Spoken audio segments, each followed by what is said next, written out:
Bonjour à toutes, bonjour à tous et bienvenue à notre École supérieure des arts Saint-Luc de Liège pour notre porte ouverte pour l'option photographie.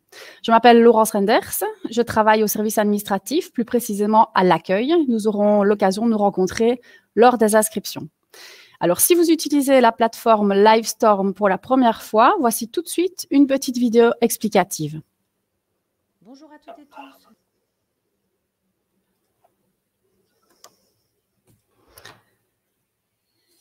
Bonjour à toutes et tous. Nous allons donc utiliser Livestorm durant cette heure. Des enseignants, étudiants et membres des services administratifs vont prendre la parole. Mais nous vous invitons à interagir avec nous tout au long de la présentation. Afin de mieux vous familiariser à l'outil, voici à quoi ressemble l'interface. Des sondages seront proposés durant la présentation, donc par ici. Nous vous invitons évidemment à y répondre en temps réel.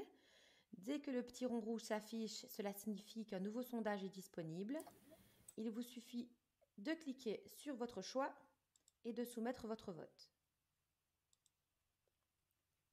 Sur votre interface, vous pouvez aussi accéder à l'espace questions, donc comme ici. Sur un ordinateur, l'espace est directement visible et il suffit simplement de poser une nouvelle question. Par contre, sur un smartphone, l'espace n'est pas visible. Donc, il faut cliquer ici pour afficher le panneau latéral. Les questions sont publiques, donc posez autant de questions que vous le souhaitez. Nous prendrons le temps d'y répondre de préférence vers la fin de la présentation. Si vous ne posez pas de questions spécifiques, mais que quelqu'un a posé une question dont la réponse vous intéresse quand même, cliquez sur la petite flèche, donc juste ici, pour montrer votre intérêt. Soit nous vous répondrons en direct, soit nous vous répondrons par écrit. En tout cas, nous vous remercions d'avance pour votre participation et surtout votre écoute.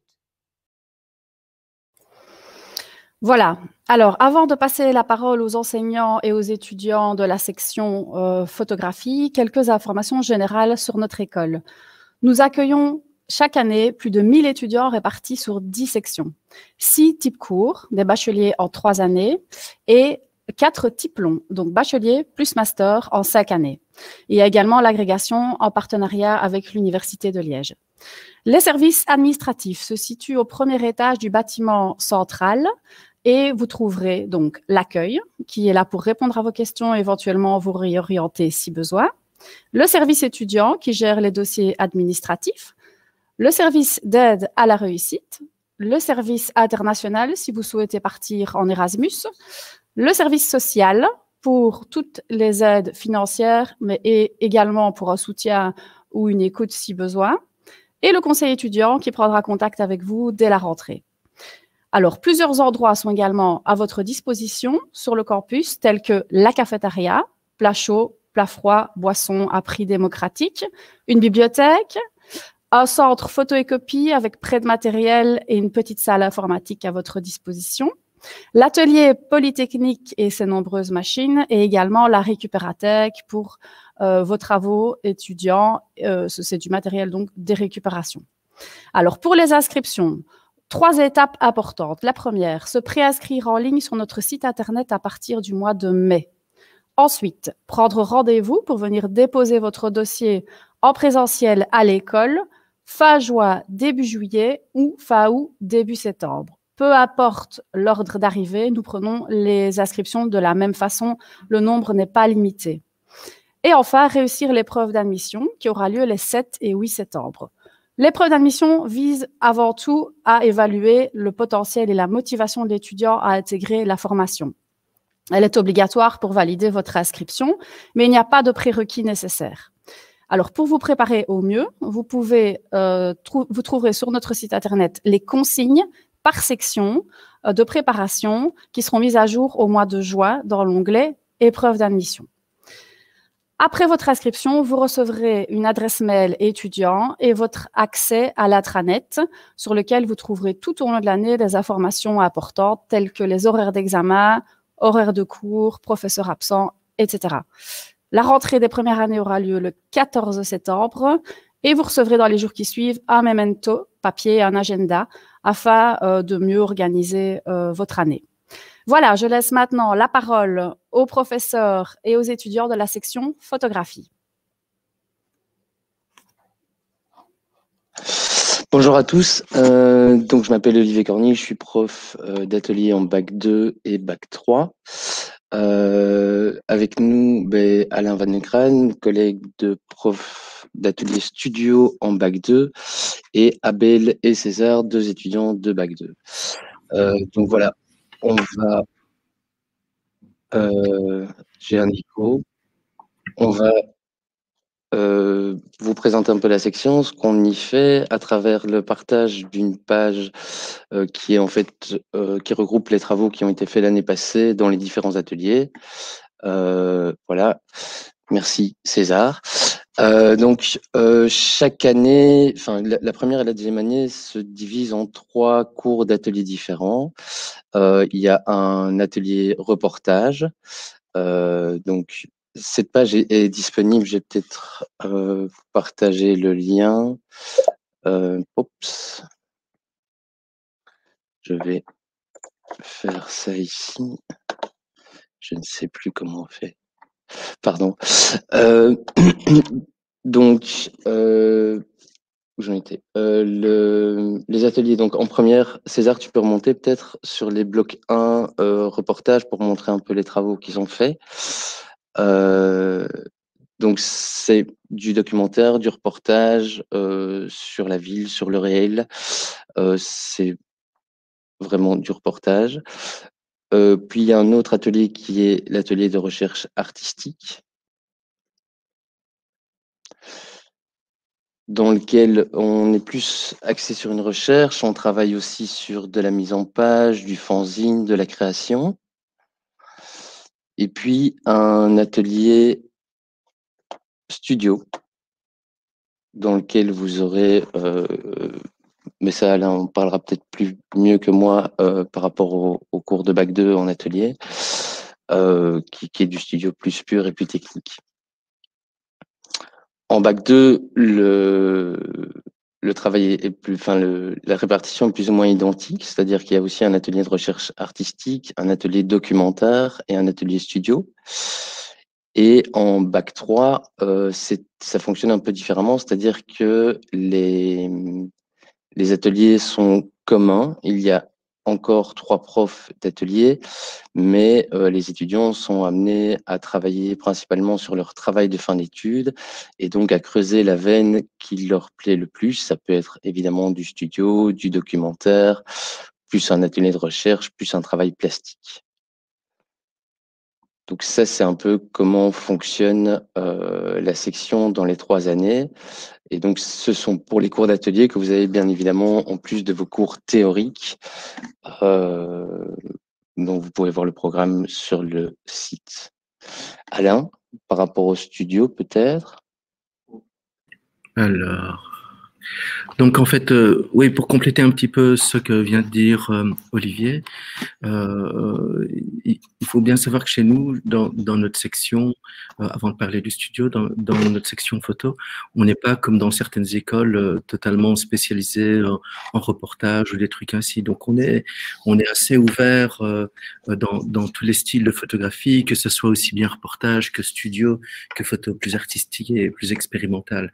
Donc il y a un grand panel de possibilités. Et ça, dès la première année, et évidemment, en fonction de vos sensibilités, ça va s'affiner un petit peu au cours des années suivantes. Moi, je donne cours surtout de studio, le studio qui est un atelier particulier puisque toutes les photos se font à l'intérieur, dans le studio de l'école avec des éclairages ajoutés. Et là-dedans, même si c'est un cours qui est un petit peu plus technique, on insiste aussi très très fort sur tout ce qui est créativité, recherche, tout en ayant une bonne gestion technique et un travail sur la lumière, quoi. Et donc tout ça, vous pouvez normalement le voir sur le site, sur la page que Olivier est en train de partager avec vous. Voilà, donc en première année, on est, pour tous les ateliers, c'est un petit peu, on va dire, puisque c'est la première année, plus de l'initiation, où on va vous donner des connaissances techniques, mais aussi on va essayer de vous insuffler un sens de la créativité, un accompagnement au niveau de la recherche de l'image. Et puis tout ça, ça s'affine en deuxième année, comme l'a bien dit Olivier. C'est grosso modo à peu près les mêmes types d'ateliers, mais plus pointus, avec en fin de deuxième année un travail de fin d'année spécifique à la deuxième année, où vous êtes un thème libre et où on vous demande de faire vraiment voilà, un travail avec beaucoup d'implication. Et puis troisième année, c'est plus un cours d'atelier général dans lequel vous avez des représentants un petit peu des trois styles de type d'image. Et vous avez un travail très important qui est le TFE, travail de fin d'études à réaliser. Voilà, voilà. Olivier, si tu as des choses à rajouter. Je vais répondre à une question qui est posée, quels sont les débouchés? Alain, peut-être couper ton micro. Oui, super. Merci. Donc, les débouchés en photographie, mais pour ça, comme disait Alain, il n'y a pas de grande, de vraiment spécificité à notre enseignement au niveau de la photographie, c'est-à-dire qu'on est ouvert, comme il le disait, à toutes les photographies, ce qui donne, selon moi, des outils assez diversifiés par rapport à une pratique professionnelle de la photographie. Ça dépend un peu des écoles et comment ça se passe, mais chez nous, du fait, vous avez des cours de studio, donc qui vous donnent quand même techniquement un vrai bagage par rapport à une technique qui est peut-être plus liée a priori au côté commercial de la photographie, tout en étant aussi sur le documentaire et la recherche plastique. Après, les débouchés en photographie, c'est quand même une question un peu particulière parce que ça dépend avant tout de votre motivation, de la façon dont vous aurez envie de vous lancer, de l'énergie que vous y mettrez, parce que comme plein de métiers et aussi dans l'artistique, il n'y a pas des débouchés, enfin on vient pas nous chercher sur le marché du travail en soi. Donc oui, des débouchés, il y en a. Oui, il y a des photographes évidemment qui vivent de leur travail, que ce soit dans une optique plus commerciale ou plus artistique, avec une proportion plus ou moins grande de chaque côté. Mais il n'y a pas en soi, ça ne se bouscule pas au portillon pour engager des photographes. Donc il y a plein de choses, tout dépend de la pratique que vous avez en tant que photographe. Il y a évidemment la pub, le portrait, du mariage, des choses qui sont plus vraiment commerciales et en studio pour certains, mais il y a aussi des pratiques artistiques, des résidences, des commandes diverses, de l'architecture. En fait, il y a plein de débouchés possibles et d'orientations possibles, mais ça ne tient qu'à la motivation de chacun de créer son travail. En fait, je pense que la vraie question par rapport à ça, c'est de créer son boulot. Je ne sais pas si elle a envie de rajouter quelque chose. Mon micro. Voilà. J'ai activé le micro, ça y est. Oui, bah oui, c'est un métier qui a évolué. Je pense que dans les années 70 ou les années 80, déjà arriver à faire une photo nette et bien exposée, c'était en soi un exploit. Et donc, il y avait toute une série de métiers qui étaient liés à la photographie très technique. Il y avait des magasins de photos, des trucs de laboratoire de photos. Tout ça, c'est un petit peu disparu avec l'arrivée du numérique, la possibilité d'imprimer à domicile. Après, il y a quand même des débouchés qui sont possibles, hein. Comme l'a dit Olivier, il y a des gens qui travaillent dans la photographie fait de plus en plus partie de notre vie, il y a des images partout. Ça veut donc dire qu'il y a des photographes, même si c'est pas un de ces genres de métiers comme conducteur de chantier, où on va avoir des assurances de travailler à la sortie de l'école, c'est sûr que non. Après, il y a des gens qui travaillent dans la photographie.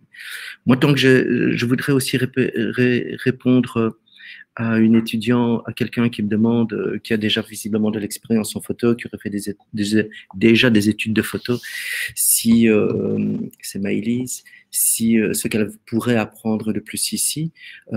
Alors chaque année, on a des étudiants qui viennent d'écoles d'écoles secondaires de photographie qui ont déjà un bagage en photo et qui viennent ici et ils apprennent. C'est pas le même niveau, c'est pas le même niveau d'implication, de recherche.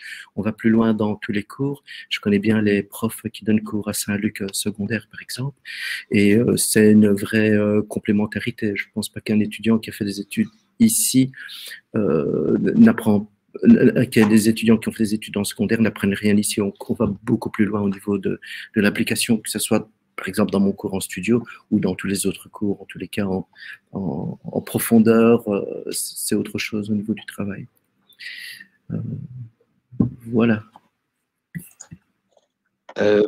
Par rapport à l'examen d'entrée, pour répondre à la question de comment se passe l'examen d'entrée, l'examen d'entrée, pour moi, c'est déjà un mot un peu particulier. Je parlerai plutôt d'un entretien de motivation en général, en fait. Qu'est-ce qu'on fait à l'examen d'entrée? Ben, vous devez amener une série de choses, c'est-à-dire des images, réfléchir un peu à des images que vous auriez fait ou que vous aimez, nous les présenter, nous parler avec nous du pourquoi vous les appréciez et discuter du contenu de ces images. Mais aussi, en général, on vous présente soit un extrait de film ou des images et on vous demande de les commenter pour pouvoir interagir de nouveau avec vous. Et enfin, on vous demande pendant un temps, je pense quelques heures, de produire des images dans le coin de l'école et de nous montrer le résultat. L'idée de tout ça, c'est pas du tout de se dire tiens, il est nul en photo, je vais pas le prendre. Ça n'a rien à voir avec ça. L'idée, c'est plutôt un entretien de motivation, comme je disais, donc de voir est-ce que ce que vous attendez est juste? Est-ce que nous, on peut y répondre? Est-ce que vous avez des questions? Est-ce que on pense qu'on pourra construire ensemble, que votre choix de prendre la photographie comme étude supérieure paraît juste, et donc de réfléchir avant tout à ça avec vous et d'établir un premier contact par rapport à cette formation et à ce que vous en attendez, en fait. Je suppose, enfin j'espère avoir répondu à la question. N'hésitez pas à poser d'autres questions si vous voulez par rapport à ça. Il n'y a pas d'autres questions pour le moment. Moi, j'aurais peut-être envie de partager un projet qu'on vient de faire avec, qu'on vient de. Ah, excuse-moi. Luc.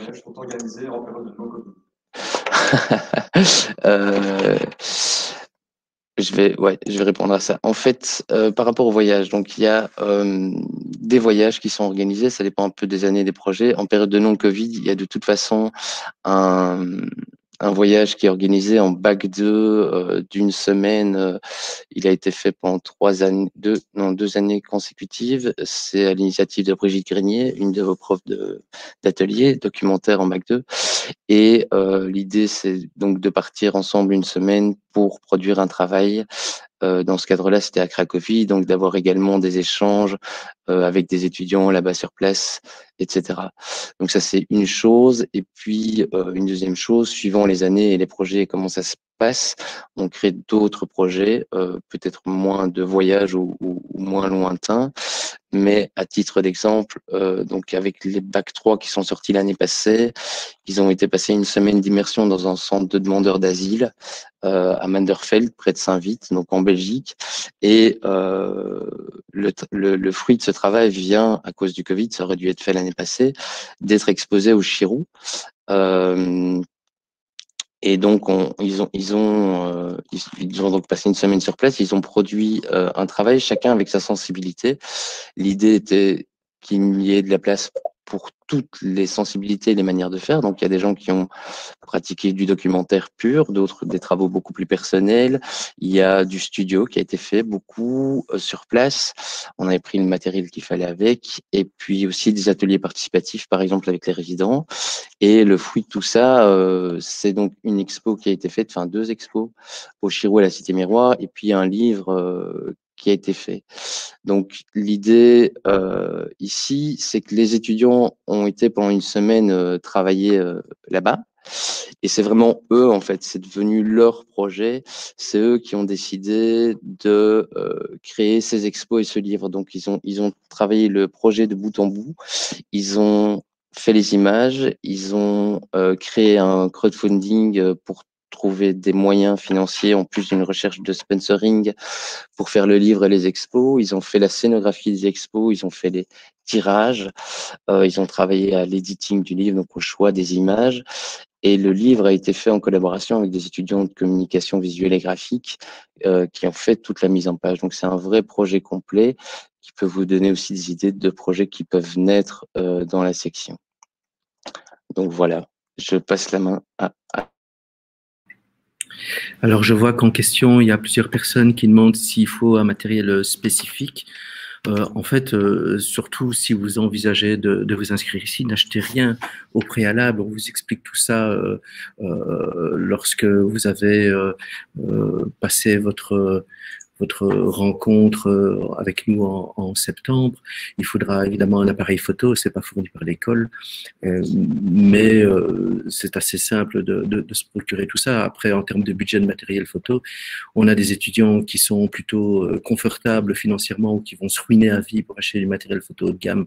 C'est pas vraiment pas indispensable. Ce qui compte, c'est ce qui est devant et derrière l'appareil photo. Mais surtout, n'achetez pas n'importe quoi comme appareil photo. On vous explique le genre de matériel dont vous aurez besoin pour suivre vos études. Voilà. Donc, je vais laisser Olivier reparler du projet de livre. Poup, poup. Mais je vais vous partager un... Je vous partagerai aussi un lien vers la page Instagram des étudiants. Il y a aussi des étudiants donc, de la section qui ont créé une page Instagram qui vient de naître en fait il y a 2-3 semaines. Je vous partagerai ce lien-là aussi, que vous puissiez aller jeter un coup d'œil. Donc ça, c'est aussi un projet que eux ont décidé de lancer, c'est-à-dire qu'ils avaient envie de mettre en valeur leurs travaux. Et donc, c'est eux qui font la sélection des images, c'est eux qui font tout, en fait. Et ça, c'est chouette aussi. C'est aussi une place à prendre. Et donc ça dépend un peu aussi de la motivation des groupes, des individus et de ce qui se passe. Il y a beaucoup de choses à créer, évidemment, soi-même dans tout ça. Je sais pas, on n'a pas encore laissé la parole aux étudiants. Je sais pas s'ils ont envie de dire quelque chose sur tout ce qui a été dit jusqu'à maintenant. Abel, César? Oui, non? Oui, non. Globalement, c'est bien expliqué. Je ne sais pas. On pourrait plus parler de comment ça se passe en cours. Puis, si des gens ont des questions à propos des ateliers pratiques, comment ça se passe au niveau des options, des thèmes à poser, n'hésitez pas à poser des questions là-dessus. Après, il y avait une question sur comment se passent les cours en pratique en période de Covid. J'ai répondu par écrit. Mais globalement, on est en tout petit groupe. De combien? À la base, on a un grand. En deuxième, on a un grand. C'est lui qui a ton micro. Vas-y. Grosso modo, en première, on est séparé en 4 groupes. En 4 groupes pour les cours de studio. Mais avec le Covid, justement, ces 4 groupes sont faits de sorte à ce que tous les cours soient séparés, justement, pour avoir une certaine cohésion, pouvoir respecter les limites. Du coup, tous les cours se passent comme si c'était en présentiel classique, mais en nombre plus réduit, en fait. Du coup, c'est comme ça que ça se passe. Et au niveau de la deuxième, comme les cours sont séparés en 2 groupes et qu'on est moins dans la classe, du coup, ça revient plus ou moins même qu'en présentiel classique, normalement.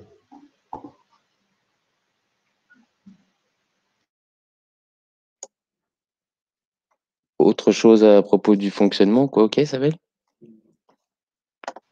Non? Fonctionnement de manière générale au niveau des thèmes, etc.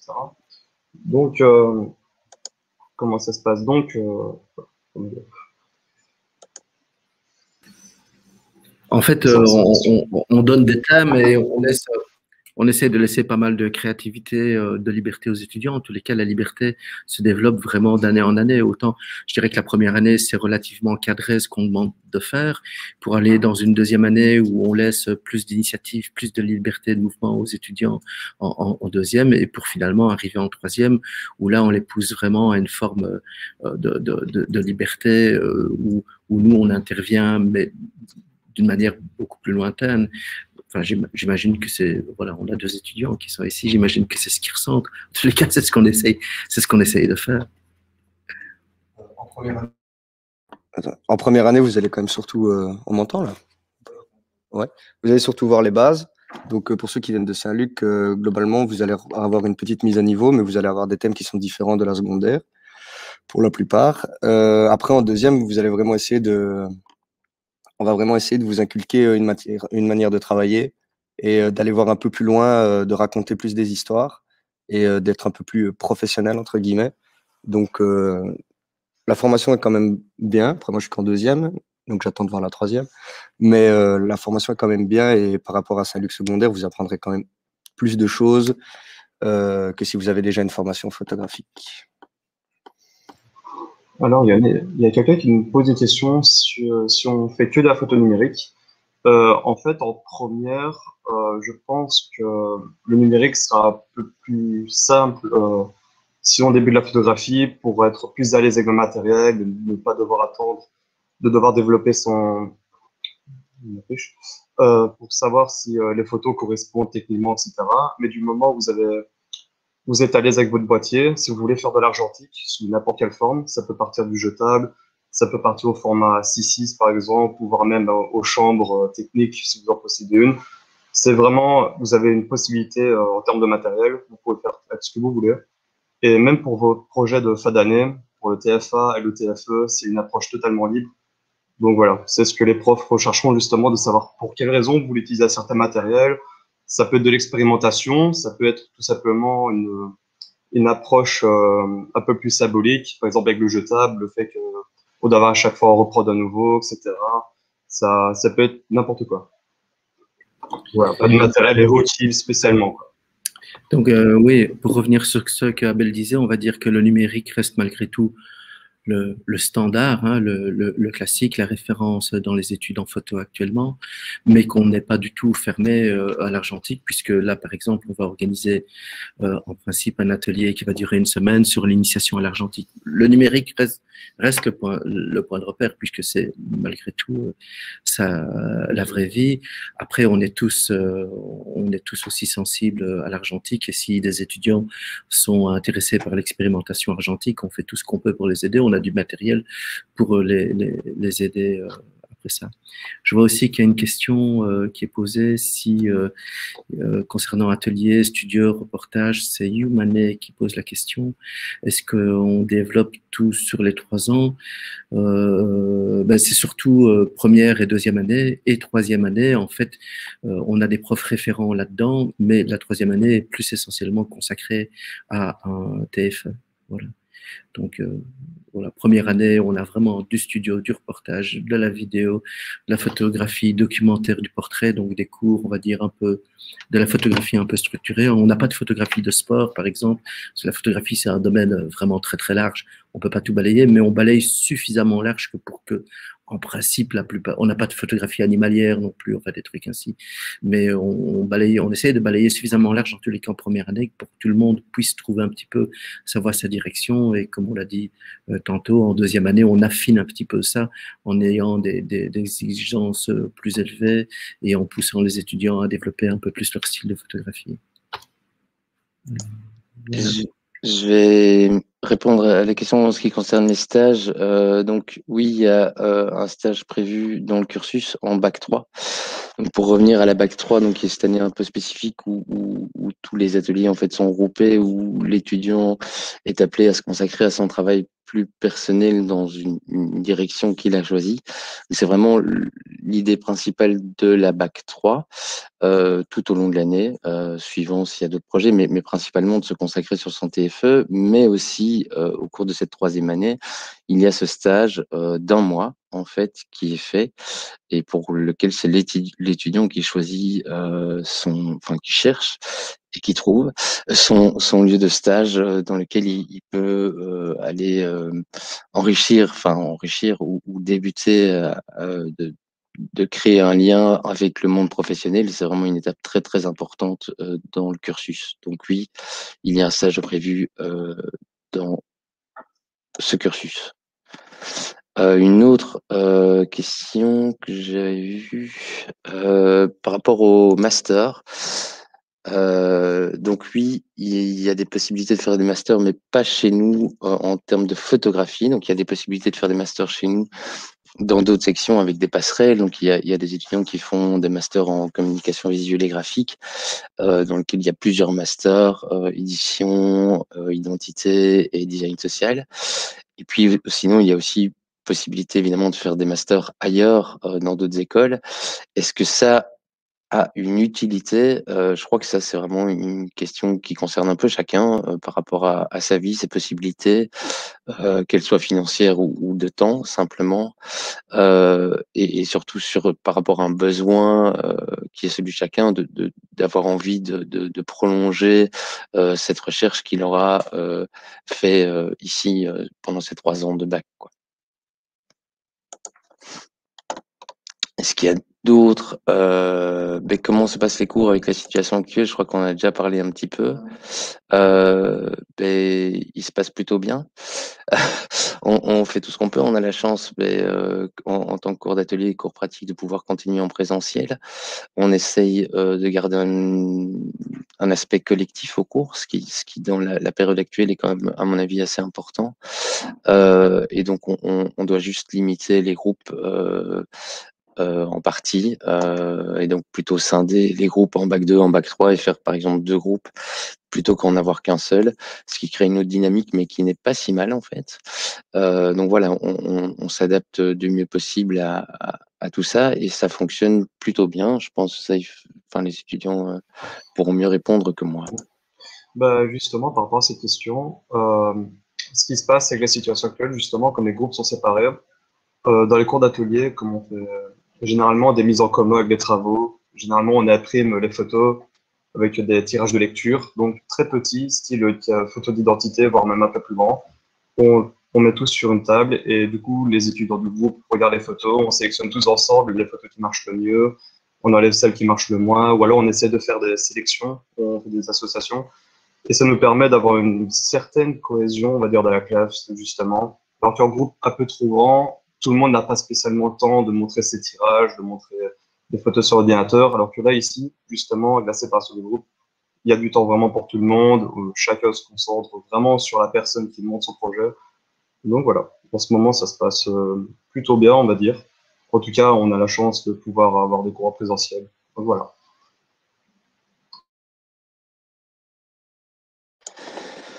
Alors, moi, je vais répondre à une question de Youmane qui demande si on travaille en collaboration avec d'autres sections.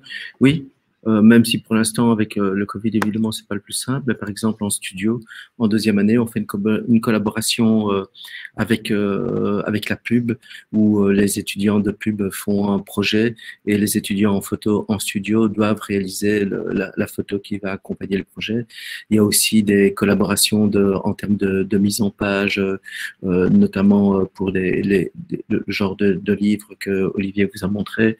Donc, on essaie de faire interagir les sections. On essaie de faire en sorte que les étudiants se rencontrent. Après, là, il faut bien avouer que dans la période Covid, c'est quand même pas le plus simple, mais en période normale, c'est vraiment le but. Voilà.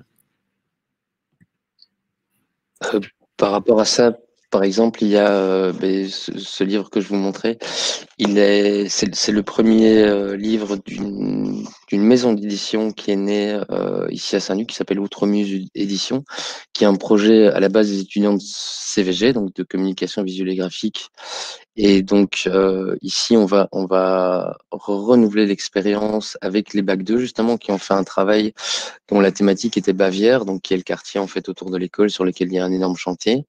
Donc les Bac 2 ont travaillé dans le cadre de mon cours, de mon atelier, pendant le premier quadri sur cette thématique. Les étudiants de Master 1 en CVG édition vont prendre la matière et créer un livre en interaction avec les étudiants de photo. Enfin, il va y avoir une ou deux rencontres, à mon avis, pour travailler là-dessus, comme on peut en Covid. Et puis, les étudiants du cours de gestion de l'édition en Master 1 également, en septembre, vont travailler à la diffusion et à ce que le livre, à la vie du livre en fait. Et donc il y a des réelles collaborations en effet avec différentes sections et ceci en est un exemple.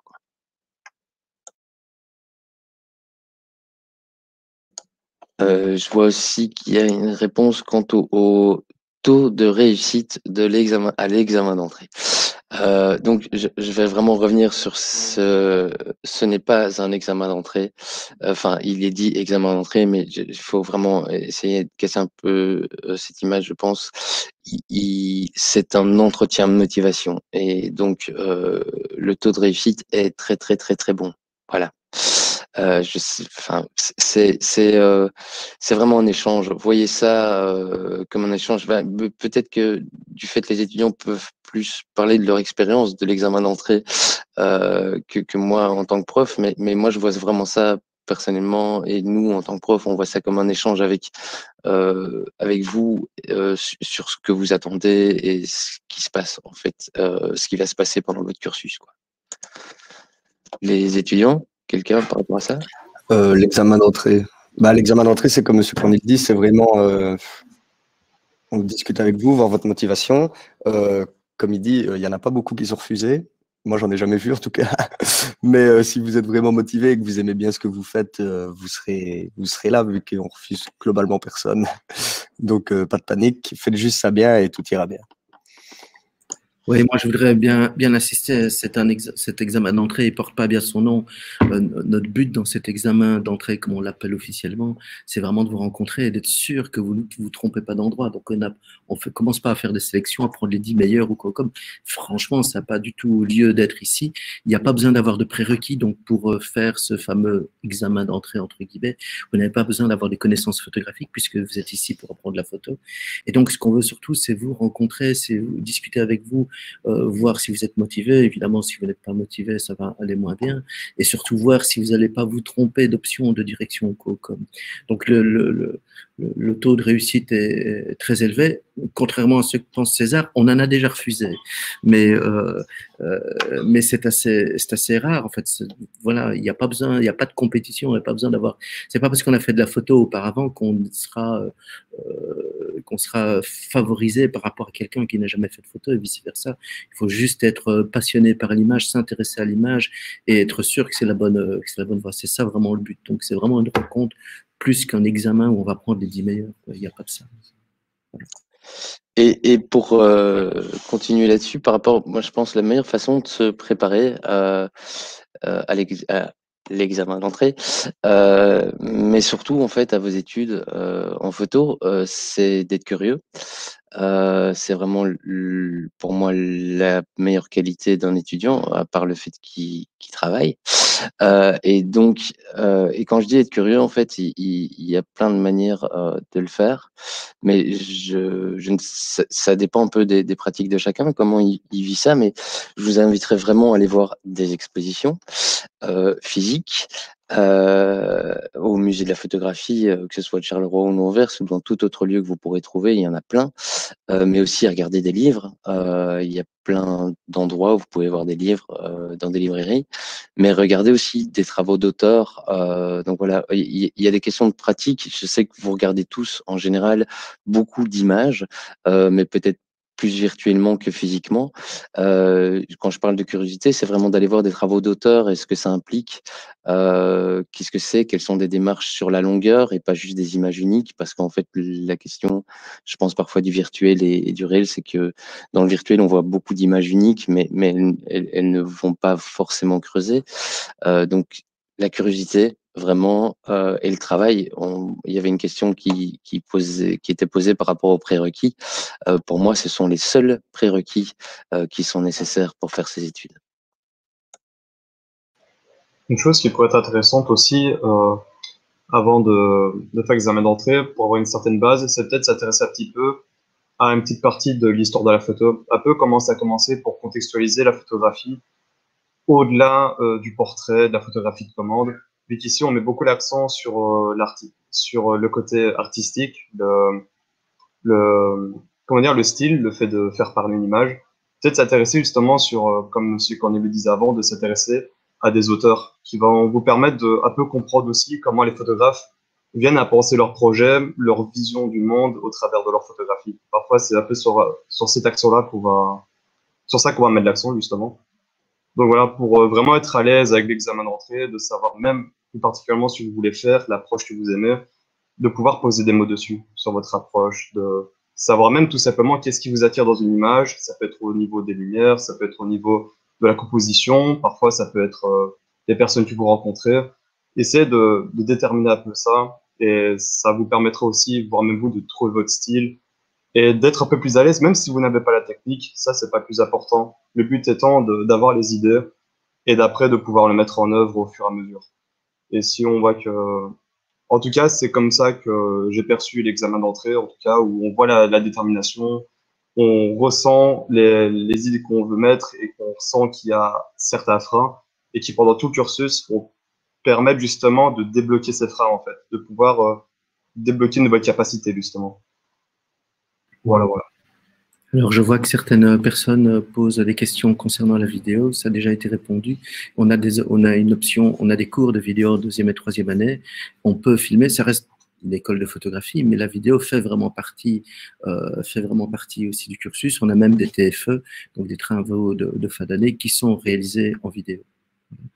On peut avoir aussi, on demande aussi si on peut avoir du matériel en prêt.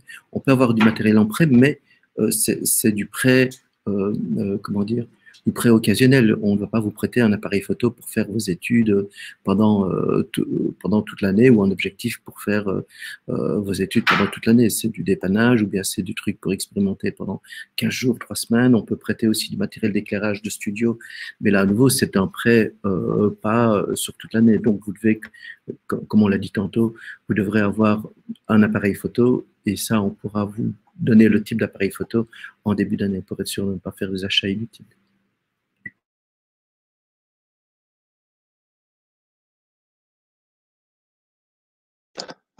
Mais par rapport à l'examen d'entrée, de nouveau, est-ce que c'est un entretien individuel? Oui. Donc, en général, on se partage un peu la tâche comme avec les profs et c'est un étudiant avec 2 professeurs de la section de différentes années. Et donc, c'est vraiment cet échange individuel qu'on a avec. Voilà. Est-ce qu'il y a d'autres questions auxquelles on n'a pas répondu ou que vous souhaiteriez poser? Il y a la question des logiciels particuliers à utiliser pour le montage.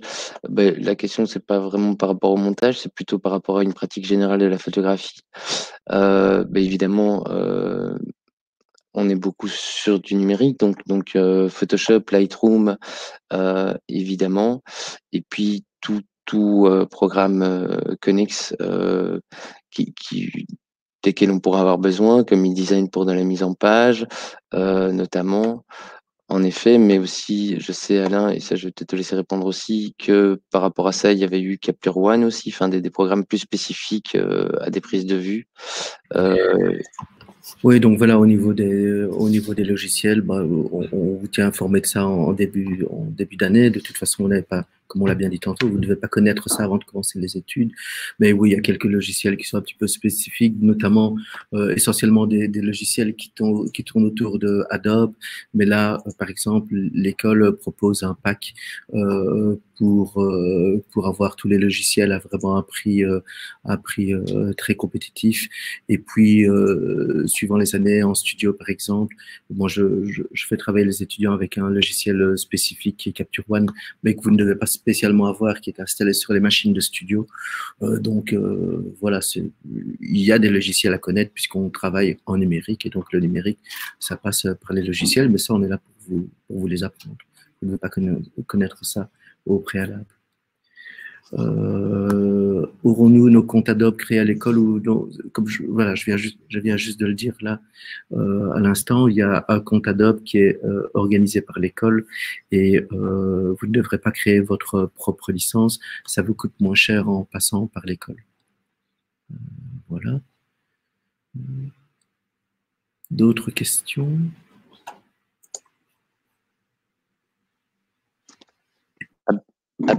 Abel, César, d'autres choses à dire ou... Non? On a déjà bien parlé de la... Non, là, globalement, c'est une bonne présentation, je pense.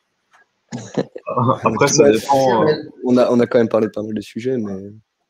Plus de questions, on passe le relais à Laurence. Bonne journée à tous. Bonne journée. Voilà, eh bien, notre porte ouverte touche donc à sa fin. Si vous avez encore des questions, vous pouvez toujours vous rendre sur notre site internet où vous trouverez les mails des professeurs. Alors, vous allez recevoir maintenant par mail un lien avec le replay de cette vidéo et également une attestation de présence à remettre à votre école secondaire si besoin. Alors, si une visite était possible sur notre campus, bien entendu, vous seriez informé rapidement. Merci à nos professeurs, nos étudiants, merci à l'équipe administrative, merci à vous pour votre participation et à bientôt aux inscriptions.